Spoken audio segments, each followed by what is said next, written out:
കഴിഞ്ഞ പ്രാവശ്യം Kerala Congress Joseph group മത്സരിച്ചിരുന്നത് 10 സീറ്റുകളിലാണ്. 10 സീറ്റുകളിൽ മത്സരിക്കുകയും അതിനകത്ത് 2 സീറ്റുകളിൽ മാത്രം വിജയിക്കുകയും ചെയ്ത പാർട്ടിയാണ് കേരള കോൺഗ്രസ് ജോസഫ് ഗ്രൂപ്പ് എന്ന് പറയുന്നത്. ഇരിങ്ങാലക്കുട സീറ്റ് കേരള കോൺഗ്രസ് ജോസഫ് ഗ്രൂപ്പിനെ സംബന്ധിച്ചിട്ട് ഒരു കാരണവശാലും ലഭിക്കില്ല എന്ന് വേണം നമ്മൾ മനസ്സിലാക്കാനായിട്ട്. ടോട്ടലി ഇവർക്ക് നഷ്ടപ്പെടുന്ന സീറ്റുകൾ എന്ന് പറഞ്ഞു കഴിഞ്ഞാൽ ഇരിങ്ങാലക്കുടയും തൃക്കരിപ്പൂരും തിരുവല്ലയും അതോടൊപ്പം തന്നെ ഏറ്റുമാനൂരുമാണ്. ഈ 4 സീറ്റുകൾ UDF ഇവർക്ക് നൽകത്തില്ല. പകരം ഇവർക്ക് വലിയ നഷ്ടങ്ങളൊന്നും സംഭവിച്ചു നമുക്ക് പറയാൻ സാധിക്കത്തില്ല. തൊടുപുഴ ടൗണിനപ്പുറത്തേക്ക് ആ നാടിന്റെ വികസനത്തിന് വേണ്ടിയിട്ട് പി ജെ ജോസഫ് എന്ത് ചെയ്തു എന്നൊരു പ്രധാനപ്പെട്ട ചോദ്യം അവിടെ ഉയർന്നു വരാൻ വേണ്ടിയിട്ട് സാധ്യതയുണ്ട്. നമസ്കാരം. 2026 നിയമസഭാ തെരഞ്ഞെടുപ്പിൽ പി ജെ ജോസഫ് ഗ്രൂപ്പിന് എത്ര സീറ്റ് വരെ കിട്ടാൻ ചാൻസ് ഉണ്ട്?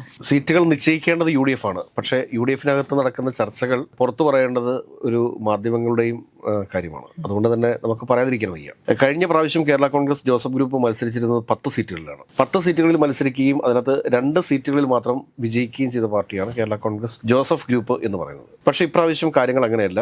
കാരണം UDFിന് അനുകൂലമായ രീതിയിലുള്ള ഒരു തരംഗമുണ്ട് എന്നുള്ളതാണ് UDFിന്റെ പ്രാഥമിക വിലയിരുത്തൽ. അതായത് പ്രതിപക്ഷ നേതാവായിട്ടുള്ള VD സതീശനൊക്കെ പറയുന്നത് 100 മുതൽ 110 സീറ്റ് വരെ കിട്ടുമെന്നാണ് പറയുന്നത്. ഇപ്പോൾ UDFിന്റെ അസോസിയേറ്റ് മെമ്പറായിട്ട് വന്നിട്ടുള്ള PV അൻവർ പറയുന്നതും CK ജാനു പറയുന്നത് 140-ൽ 140 സീറ്റും നേടാൻ സാധിക്കുമെന്നൊക്കെയാണ്. പ്രതീക്ഷകളാണ് മനുഷ്യനെ ജീവിക്കാൻ പ്രേരിപ്പിക്കുന്നത് എന്നുള്ളത് കൊണ്ട് തന്നെ എല്ലാ പാർട്ടികളുടെയും പ്രതീക്ഷകൾ നല്ലതാണ്. കാരണം ജനങ്ങളാണ് ആർക്ക് വോട്ട് ചെയ്യണമെന്ന് തീരുമാനിക്കുന്നത് എന്നുള്ളത് കൊണ്ട് തന്നെ വോട്ട് പൊട്ടിക്കുന്ന അന്ന് മാത്രമാണ് ജനങ്ങളുടെ മനസ്സിലിരിപ്പ് എന്തായിരുന്നു എന്ന് നമുക്ക് മനസ്സിലാക്കാൻ വേണ്ടി സാധിക്കുന്നുള്ളൂ. ത്രിതല പഞ്ചായത്ത് തെരഞ്ഞെടുപ്പിന്റെ സമയത്തൊക്കെ LDFിന് മേൽക്കൈ ഉണ്ടാകും എന്നുള്ള രീതിയിലായിരുന്നു നമ്മൾ ഉൾപ്പെടെ പറഞ്ഞിരുന്നത്. പല CPM സഹയാത്രികരുടെയും വോട്ട് ഇപ്രാവശ്യം UDFിനാണ് പോയിരിക്കുന്നത് എന്നുകൂടി നമ്മൾ മനസ്സിലാക്കേണ്ട ഒരു സമയം കൂടിയാണ് ഇതെന്ന് എനിക്ക് തോന്നുന്നു. ഏതെങ്കിലും കേരള കോൺഗ്രസ് ജോസഫ് ഗ്രൂപ്പിന് കഴിഞ്ഞ പ്രാവശ്യം ലഭിച്ച 10 സീറ്റ് ഇപ്രാവശ്യം UDF നൽകത്തില്ല. അതിനകത്ത് UDF നൽകുക 6 സീറ്റുകൾ മാത്രമാണ്. ഇന്നിപ്പോൾ കോതമംഗലം സീറ്റിനെയൊക്കെ സംബന്ധിച്ച് വലിയ വലിയ വാർത്തകൾ സൃഷ്ടിക്കപ്പെടുന്നുണ്ട്. പക്ഷേ ആ വാർത്തകൾക്കൊന്നും ഒരടിസ്ഥാനവും ഇല്ല എന്ന് തന്നെ വേണം നമ്മൾ കരുതാനായിട്ട്. കോൺഗ്രസ് ഉറപ്പായിട്ടും UDFിന് നൽകുന്ന സീറ്റുകൾ എന്ന് പറഞ്ഞു കഴിഞ്ഞാൽ തൊടുപുഴ ഉറപ്പായിട്ടും നൽകും, അതോടൊപ്പം തന്നെ ഇടുക്കി നൽകും, കടുത്തുരുത്തി നൽകും, കുട്ടനാട് നൽകും, അതുകൂടാതെ ചങ്ങനാശ്ശേരി സീറ്റ് നൽകും, പിന്നെ നൽകുന്ന സീറ്റാണ് കോതമംഗലം. ഇങ്ങനെ ഈ 6 സീറ്റുകൾ മാത്രമായിരിക്കും ഇപ്രാവശ്യം കേരള കോൺഗ്രസിന് ജോസഫ് ഗ്രൂപ്പിന് UDFിൽ നിന്ന് ലഭിക്കുക. അത് കൂടാതെ തന്നെ ഇവരുടെ ഇരിങ്ങാലക്കുട സീറ്റ്, അതോടൊപ്പം തന്നെ തിരുവല്ല, തൃക്കരിപ്പൂർ, ഏറ്റുമാനൂർ, അതോടൊപ്പം ഇരിങ്ങാലക്കുട, ഈ 4 സീറ്റുകൾ ഇപ്രാവശ്യം UDF തിരിച്ചെടുക്കും. അതിന് പ്രധാനപ്പെട്ട കാരണങ്ങളുണ്ട്. ഇരിങ്ങാലക്കുട എന്ന് പറയുന്നത് വർഷങ്ങളായിട്ട്, അതായത് കഴിഞ്ഞ 2 ടൈമിലും തോമസ് ഉണ്ണിയാടൻ എന്ന് പറയുന്ന കേരള കോൺഗ്രസ് ജോസഫ് ഗ്രൂപ്പിന്റെ നേതാവ് മത്സരിച്ച് പരാജയപ്പെട്ടുകൊണ്ടിരിക്കുന്ന ഒരു സ്ഥലമാണ്. അതിനു മുമ്പ് അദ്ദേഹം കേരള കോൺഗ്രസ് എമ്മിലായിരിക്കുന്ന സമയത്ത് ഇരിങ്ങാലക്കുടയിൽ നിന്ന് മത്സരിച്ച് വിജയിച്ച് MLA ആവുകയും ഇരിക്കുന്ന ഡെപ്യൂട്ടി സ്പീക്കറോ ചീഫ് വിപ്പോ അങ്ങനെ എന്തൊക്കെയോ പദവികളൊക്കെ വഹിക്കുകയും ചെയ്തിട്ടുള്ള ആളാണ്. പക്ഷേ പ്രായാധിക്യമായി എങ്കിലും ഒരുപാട് തവണ മത്സരിച്ചുവെങ്കിലും ഇപ്രാവശ്യവും വീണ്ടും മത്സരിക്കണമെന്നുള്ള ആഗ്രഹങ്ങളൊക്കെ ആയിട്ടാണ് ഈ തോമസ് ഉണ്ണിയാടൻ നിൽക്കുന്നത്. പക്ഷേ തോമസ് ഉണ്ണിയാടൻ ഇപ്രാവശ്യം UDF സീറ്റ് നൽകത്തില്ല. അവിടുന്ന് മറ്റു ഒരാളെ അവതരിപ്പിക്കാനായിട്ട് കേരള കോൺഗ്രസ് ജോസഫ് ഗ്രൂപ്പിനകത്ത് മറ്റൊരാൾ അങ്ങനെ തൃശ്ശൂർ ജില്ലയ്ക്കകത്ത് ഇല്ല എന്ന് വേണം നമ്മൾ മനസ്സിലാക്കാനായിട്ട്. പിന്നെ ഇവരുടെ തന്നെ ഈ യൂത്ത് ഫ്രണ്ട് ജോസഫിന്റെ ഒരു സംസ്ഥാന പ്രസിഡന്റായിട്ട് നടക്കുന്നൊരു ചെറുപ്പക്കാരനുണ്ട്. ഇനിയിപ്പോൾ അദ്ദേഹത്തെ എങ്ങാനും ഇരിങ്ങാലക്കുടയിൽ പ്ലേസ് ചെയ്ത് തങ്ങളുടെ യുവജന വിഭാഗത്തിന് സംസ്ഥാന അധ്യക്ഷൻ ഒരു സീറ്റ് വേണം എന്നുള്ള രീതിയിലെങ്ങാനും അവിടെ പ്ലേസ് ചെയ്യപ്പെട്ടാൽ മാത്രമേ ഉള്ളൂ. പക്ഷേ പ്രാഥമിക ചർച്ചകളിൽ നമുക്ക് മനസ്സിലാക്കാൻ വേണ്ടി സാധിക്കുന്നത് തൃശ്ശൂർ DCC നേതൃത്വം ഒരു കാരണവശാലും ഈ പറഞ്ഞ ഇരിങ്ങാലക്കുട സീറ്റ് വിട്ടു നൽകാൻ വേണ്ടിയിട്ട് തയ്യാറാവത്തില്ല. അത് UDF തന്നെ മത്സരിക്കും, അതും കോൺഗ്രസിന്റെ കൈപ്പത്തി ചിഹ്നത്തിൽ തന്നെ മത്സരിക്കണം എന്നുള്ള ഒരു പിടിവാശിയിലാണ് കോൺഗ്രസ് ഉള്ളത് എന്ന് വേണം നമ്മൾ മനസ്സിലാക്കാനായിട്ട്. ഈ കഴിഞ്ഞ കോർപ്പറേഷൻ തിരഞ്ഞെടുപ്പിൽ പോലും UDFിന്റെ ഘടകകക്ഷികൾക്ക് യാതൊരു പരിഗണനയും കോർപ്പറേഷനകത്ത് നൽകിയിട്ടില്ല. അതോടൊപ്പം തന്നെ മറ്റു പല സ്ഥലങ്ങളിലും കിട്ടിയിട്ടില്ല. ആകപ്പാടെ പരിഗണിച്ചിട്ടുള്ളത് മുസ്ലിം ലീഗിനെ മാത്രമാണ് ഘടകകക്ഷികൾ പരിഗണിച്ചിട്ടുള്ളത്, വേറെ ഒരാളെയും പരിഗണിച്ചിട്ടില്ല എന്ന വസ്തുതയും കൂടി നിലനിൽക്കുന്ന സമയത്ത് തീർച്ചയായിട്ടും ഇരിങ്ങാലക്കുട സീറ്റ് കേരള കോൺഗ്രസ് ജോസഫ് ഗ്രൂപ്പിനെ സംബന്ധിച്ചിട്ട് ഒരു കാരണവശാലും ലഭിക്കില്ല എന്ന് വേണം നമ്മൾ മനസ്സിലാക്കാനായിട്ട്. പിന്നെ ഉള്ളത് തൃക്കരിപ്പൂരാണ്. തൃക്കരിപ്പൂരൊക്കെ കഴിഞ്ഞ പ്രാവശ്യം മത്സരിച്ചു എന്ന് മാത്രമേ ഉള്ളൂ. അത് LDFിന്റെ ഏറ്റവും കുത്തകയായിട്ടുള്ളൊരു സ്ഥലമാണ്. അവിടെ ഒരു കാരണവശാലും ഒരു UDF സ്ഥാനാർത്ഥി വിജയിക്കും എന്നുള്ള പ്രതീക്ഷയൊന്നും വേണ്ട. പിന്നെ ഈ പറഞ്ഞ ഏറ്റുമാനൂരിനെ സംബന്ധിച്ച് കഴിഞ്ഞ പ്രാവശ്യം കോട്ടയം പാർലമെന്റിലേക്ക് ശ്രീ ഫ്രാൻസിസ് ജോർജ് മത്സരിക്കുന്ന സമയത്ത് തന്നെ കൃത്യമായിട്ടുള്ള ധാരണയുണ്ടായിരുന്നു. കോട്ടയം പാർലമെന്റ് സീറ്റ് വിട്ടുതരുന്നത് കൊണ്ട് തന്നെ ഏറ്റുമാനൂർ സീറ്റും അതോടൊപ്പം തന്നെ ഈ പറഞ്ഞ തിരുവല്ല സീറ്റും തിരിച്ച് UDF ഏറ്റെടുക്കും എന്നുള്ള കാര്യം. അപ്പോൾ ഈ 2 സീറ്റുകളും ഇവർക്ക് ലഭിക്കാൻ പോകുന്നു. അപ്പം ടോട്ടലി ഇവർക്ക് നഷ്ടപ്പെടുന്ന സീറ്റുകൾ എന്ന് പറഞ്ഞു കഴിഞ്ഞാൽ ഇരിങ്ങാലക്കുടയും തൃക്കരിപ്പൂരും തിരുവല്ലയും അതോടൊപ്പം തന്നെ ഏറ്റുമാനൂരുമാണ്. ഈ 4 സീറ്റുകൾ UDF ഇവർക്ക് നൽകത്തില്ല. പകരം ഇവർക്ക് വലിയ നഷ്ടങ്ങളൊന്നും സംഭവിച്ചു നമുക്ക് പറയാൻ സാധിക്കത്തില്ല. Kottayam parliament seat Shri Francis George MP വിജയിപ്പിച്ചിരിക്കുന്ന കോൺഗ്രസ്സുകാർ തന്നെയാണ്. കേരള കോൺഗ്രസ് കോൺഗ്രസിന് ഇത്ര ഈ ജോസഫ് ഗ്രൂപ്പ് എന്ന് പറയുന്നതിന്റെ ശക്തി എത്രത്തോളം ഉണ്ട് എന്നുള്ള കാര്യം എല്ലാവർക്കും അറിയാവുന്ന ഒരു വസ്തുതയാണ്. പ്രാവശ്യം കുറേയധികം ജില്ലാ പഞ്ചായത്ത് മെമ്പർമാരെയും അതോടൊപ്പം തന്നെ ബ്ലോക്ക് പഞ്ചായത്ത് മെമ്പർമാരെയൊക്കെ വിജയിപ്പിക്കാൻ സാധിച്ചിട്ടുണ്ട്. അത് കോൺഗ്രസിന്റെ വോട്ട് കൊണ്ടാണ്, അല്ലാണ്ട് ജോസഫ് ഗ്രൂപ്പിന്റെ ഒരു വോട്ട് ബാങ്ക് കൊണ്ട് അല്ല എന്നുകൊണ്ട് നമ്മൾ മനസ്സിലാക്കാനായിട്ട്. ഇവർക്ക് ലഭിക്കുന്ന സീറ്റുകളിൽ ഏറ്റവും പ്രധാനപ്പെട്ട സീറ്റുകളാണ് ഈ കോതമംഗലം എന്ന് പറയുന്നത്. വിജയസാധ്യത വളരെ ഉയർന്നു നിൽക്കുന്ന ഒരു സീറ്റാണ് കോതമംഗലം സീറ്റ് എന്ന് പറയുന്നത്. കോതമംഗലത്ത് കഴിഞ്ഞ കുറെ പ്രാവശ്യമായിട്ട് ആന്റണി എന്ന് പറയുന്ന ഒരു ചെറുപ്പക്കാരനാണ് മത്സരിച്ച് LDF വേണ്ടിയിട്ട് സീറ്റ് നിലനിർത്തിക്കൊണ്ടിരിക്കുന്നത്. പക്ഷേ ഇപ്രാവശ്യം മൂന്നാമതും അദ്ദേഹത്തിന് തന്നെയാണ് സീറ്റ് നൽകുന്നത്. എങ്കിലും എതിരാളിയായിട്ട് ഷിബു തെക്കുംപുറം എന്ന് പറയുന്ന കേരള കോൺഗ്രസ് ജോസഫ് ഗ്രൂപ്പിന്റെ ജില്ലാ പ്രസിഡന്റ് വരുന്നൊരു സാഹചര്യം ഉണ്ടായിക്കഴിഞ്ഞാൽ രംഗം മാറും. കാരണം അത് അവിടുത്തെ കോൺഗ്രസ്സുകാർക്ക് തന്നെ അറിയാം. അപ്പോൾ ഈ ഷിബു തെക്കുംപുറത്തെ ഏതെങ്കിലുമൊക്കെ രീതിയിൽ പൊതുമധ്യത്തിൽ അപമാനിക്കാൻ വേണ്ടിയിട്ടുള്ള ശ്രമങ്ങൾ നടത്തിക്കൊണ്ടിരിക്കുന്നത് അവിടുത്തെ കോൺഗ്രസ്സുകാർ തന്നെയാണ്. അവിടുത്തെ യൂത്ത് കോൺഗ്രസ്സുകാരും ഒക്കെ തന്നെ ഏതെങ്കിലുമൊക്കെ തരത്തിൽ ഷിബു തെക്കുംപുറത്തിനെതിരായ ഒരു നരേറ്റീവ് ക്രിയേറ്റ് ചെയ്യാൻ വേണ്ടിയിട്ടുള്ള ഒരു ശ്രമങ്ങൾ നടക്കുന്നുണ്ട്. പക്ഷെ അതിനെയൊക്കെ അതിജീവിക്കാനായിട്ട് അദ്ദേഹത്തിന് സാധിക്കുന്നുണ്ട്. കാരണം അദ്ദേഹം നടത്തുന്ന സാമൂഹിക പ്രവർത്തനങ്ങൾ അത് കോതമംഗലത്തെ ജനങ്ങൾ ഏറ്റെടുത്തു എന്ന് തന്നെ നമ്മൾ കാണേണ്ടതുണ്ട്. അപ്പോൾ അത് വെച്ച് നോക്കുന്ന സമയത്ത് ഷിബു തെക്കുംപുറം UDF സ്ഥാനാർത്ഥിയായിട്ട് അവിടെ മത്സരിക്കുന്ന ഒരു സാഹചര്യം ഉണ്ടായിക്കഴിഞ്ഞാൽ വളരെ വലിയൊരു മത്സരമായിരിക്കും അവിടെ നടക്കുക. കഴിഞ്ഞ പ്രാവശ്യം തന്നെ അദ്ദേഹം പരാജയപ്പെടാനായിട്ടുള്ള പ്രധാനപ്പെട്ട കാരണം എന്താണ് എന്ന് ചോദിച്ചു കഴിഞ്ഞാൽ ജോസഫ് ഗ്രൂപ്പിന്റെ ചെയർമാനായിട്ടുള്ള PJ ജോസഫിന്റെ മരുമകൻ തന്നെ ഈ കോതമംഗലത്തെ സ്ഥാനാർത്ഥിയായിട്ട് മത്സരിക്കുന്ന ഒരു സാഹചര്യം ഉണ്ടായിരുന്നു. അത് 2020 സ്ഥാനാർത്ഥിയായിട്ട്.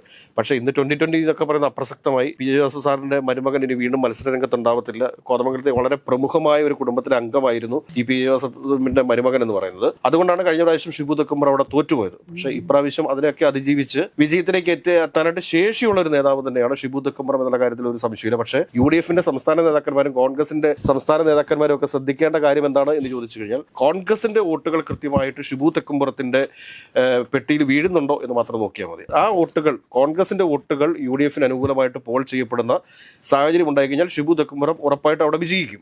അതുകൂടാതെ പിന്നെയുള്ളത് ചങ്ങനാശ്ശേരി സീറ്റാണ്. ചങ്ങനാശ്ശേരി സീറ്റിൽ വളരെ വലിയൊരു മത്സരം നടക്കും. അവിടെ ജോബ് മൈക്കിളും പിന്നെ MJ ലാലി എന്ന് പറയുന്ന രണ്ടാളുകൾ തമ്മിലാണ് കഴിഞ്ഞ പ്രാവശ്യം മത്സരിച്ചത്. ഇപ്രാവശ്യം പക്ഷേ നമുക്കറിയാൻ സാധിച്ചിട്ടുള്ള ചങ്ങനാശ്ശേരി രൂപതയ്ക്ക് ഒരു സ്ഥാനാർത്ഥി ഉണ്ടെന്നാണ് പറഞ്ഞേക്കുന്നത്. അങ്ങനെ ചങ്ങനാശ്ശേരി രൂപതയ്ക്ക് ഒരു സ്ഥാനാർത്ഥി ഉണ്ടെങ്കിൽ ആ സ്ഥാനാർത്ഥിയെ PJ ജോസഫിന്റെ പാർട്ടിയിൽ നിന്നായിരിക്കുമോ വരുന്നത്, അതോ ഇനിയിപ്പം കോൺഗ്രസിന്റെ ഇപ്പം ജോബ് മൈക്കിളിനെ തന്നെ സഭ അംഗീകരിച്ച് സ്ഥാനാർത്ഥിയായിട്ട് പ്രഖ്യാപിക്കുമോ എന്നുള്ള കാര്യത്തിൽ നമുക്ക് അറിഞ്ഞുകൂടാ. പക്ഷെ സഭ ശരിക്കും ഇപ്പം തന്നെ ഫീൽഡ് ചെയ്ത് നിർത്തിയിരിക്കുന്ന, ഫീൽഡിൽ ഇറക്കാൻ വേണ്ടി നിർത്തിയിരിക്കുന്ന ഒരു സ്ഥാനാർത്ഥി ഉണ്ട് എന്നുള്ളതാണ് മറ്റേ അകത്തു നിന്നുള്ള വർത്തമാനം. ഇനി പുറത്ത് എന്താണ് സംഭവിക്കാൻ പോകുന്നത് എന്നുള്ളതിനെ കുറിച്ച് നമുക്ക് കൂടുതലായിട്ട് പറയാൻ സാധിക്കുന്നില്ല. പക്ഷേ ചങ്ങനാശ്ശേരിയൊക്കെ ഭയങ്കര കനത്ത മത്സരം നടക്കും. അവിടെ കേരള കോൺഗ്രസ് എമ്മിന്റെ ജോബ് മൈക്കിളാണ് ഇപ്പോൾ MLA ആയിട്ടുള്ളത്. അദ്ദേഹത്തെക്കുറിച്ച് മോശപ്പെട്ട അഭിപ്രായങ്ങളൊന്നും നിലവിൽ പൊതുജനങ്ങൾക്കിടയിൽ ഇല്ല എന്ന് വേണം നമ്മൾ മനസ്സിലാക്കാനായിട്ട്. അപ്പോൾ കനത്ത മത്സരം തന്നെയായിരിക്കും ചങ്ങനാശ്ശേരിയിൽ നടക്കുക എന്നുള്ള കാര്യത്തിൽ തർക്കമൊന്നും വേണ്ട. പിന്നെയുള്ള ഒരു സീറ്റ് എന്ന് പറയുന്നത് ഏറ്റുമാനൂരാണ്. ഏറ്റുമാനൂർ ഓൾറെഡി ഞാൻ പറഞ്ഞ അവർ വിട്ടുകൊടുക്കും എന്ന് പറഞ്ഞു. പിന്നെ കടുത്തുരുത്തിയെ സംബന്ധിച്ച് കടുത്തുരുത്തിയിൽ കനത്ത മത്സരം തന്നെയായിരിക്കും ഇപ്രാവശ്യം ഉണ്ടാവുക. അവിടെയും കേരള കോൺഗ്രസ് എമ്മും ജോസഫും തമ്മിലായിരിക്കും പ്രധാനപ്പെട്ട മത്സരം വരിക. കഴിഞ്ഞ പ്രാവശ്യം തുടർച്ചയായി അവിടെ MLA ആയിട്ടിരിക്കുന്നത് ശ്രീ മോൻസി ജോസഫാണ്. അദ്ദേഹത്തെക്കുറിച്ച് എതിരഭിപ്രായങ്ങളുണ്ടോ എന്ന് ചോദിച്ചു കഴിഞ്ഞാൽ ചില കോണുകളിൽ നിന്ന് എതിരഭിപ്രായങ്ങൾ ഉയർന്നു വരുന്നുണ്ട്.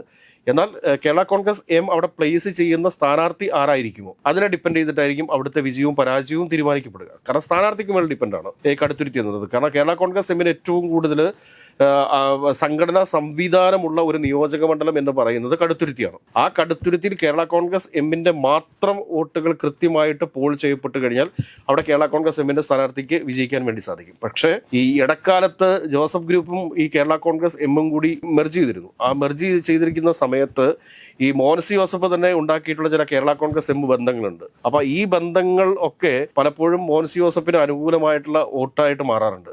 അപ്പോൾ അതിനെയൊക്കെ ഓവർകം ചെയ്യുന്ന ഒരു പുതിയ സ്ഥാനാർത്ഥി അവിടെ വന്നു കഴിഞ്ഞാൽ തീർച്ചയായിട്ടും മത്സരം കനത്തതായിരിക്കും. ആർക്കാണ് വിജയം എന്ന് നമുക്ക് പറയാൻ വേണ്ടി സാധിക്കത്തില്ല. ഒരുപക്ഷെ കേരള കോൺഗ്രസിന്റെ കരുത്തരായിട്ടുള്ള ഏതെങ്കിലും സ്ഥാനാർത്ഥികളാണ് അവിടെ മത്സരിക്കുന്നതെങ്കിൽ, എമ്മിന്റെ മത്സരിക്കുന്നതെങ്കിൽ ഒരുപക്ഷെ മോൻസി ജോസഫ് പരാജയപ്പെടാനായിട്ടുള്ള സാഹചര്യം അവിടെ ഉണ്ടാവും. പിന്നെ തൊടുപുഴയെ സംബന്ധിച്ച് പറയുമ്പോൾ നമ്മളൊരു കാര്യം മനസ്സിലാക്കേണ്ടത്, തൊടുപുഴ എപ്പോഴും ഒരു കോൺഗ്രസ് അല്ലെങ്കിൽ UDF അനുകൂല മണ്ഡലമാണ്. അവിടെ കേരള കോൺഗ്രസ് ജോസഫ് ഗ്രൂപ്പിന്റെ പ്രാധാന്യം എന്താണ് എന്ന് ചോദിച്ചു കഴിഞ്ഞാൽ കുറച്ചൊക്കെ വോട്ടുണ്ട് അവിടെ തൊടുപുഴയിൽ. ആകപ്പാടെ കേരളത്തില് കേരള കോൺഗ്രസ് ജോസഫ് ഗ്രൂപ്പിന് കുറച്ചെങ്കിലും ആളുകൾ ഉണ്ട് എന്ന് പറയാൻ സാധിക്കുന്നത് തൊടുപുഴ നഗരത്തിലല്ല, അതിന്റെ ഉൾഗ്രാമങ്ങളിലേക്കുണ്ട്. പിന്നെ ഇടുക്കി സൈഡിലൊക്കെ കുറച്ച് ആളുകളുണ്ട്. അപ്പോൾ ഈ തൊടുപുഴ നഗരാതിർത്തിയിൽ, അതായത് മുനിസിപ്പാലിറ്റിക്കകത്ത് 2 സീറ്റുകൾ മാത്രമാണ് കേരള കോൺഗ്രസ് ജോസഫ് ഗ്രൂപ്പിനുള്ളത്. പക്ഷെ എങ്കിൽ തന്നെയും ഇതിപ്പോൾ ആളുകളുടെ മനസ്സിനകത്ത് കടന്നുകൂടിയിരിക്കുന്ന ഒരു കാര്യമുണ്ട്. PJ ജോസഫ് എന്തോ ഭയങ്കര ഒരു സംഭവമാണ്. പക്ഷേ ആ നാടിൻ്റെ വികസനത്തെക്കുറിച്ച് തൊടുപുഴ ടൗണിനപ്പുറത്തേക്ക് ആ നാടിൻ്റെ വികസനത്തിന് വേണ്ടിയിട്ട് പി ജെ ജോസഫ് എന്ത് ചെയ്തു എന്നുള്ളൊരു പ്രധാനപ്പെട്ട ചോദ്യം അവിടെ ഉയർന്നു വരാൻ വേണ്ടിയിട്ട് സാധ്യതയുണ്ട്. അപ്പോൾ അങ്ങനെ വരുമ്പോഴത്തേക്ക് അവിടുത്തെ മത്സരം കനക്കുമോ എന്നുള്ളത് നമുക്ക് ഈ സമയത്ത് പറയാൻ വേണ്ടി സാധിക്കില്ല. ഒരുപക്ഷെ ഏകപക്ഷീയമായിട്ട് പി ജെ ജോസഫിൻ്റെ അനുകൂലമായിട്ട് മാറിയേക്കാം.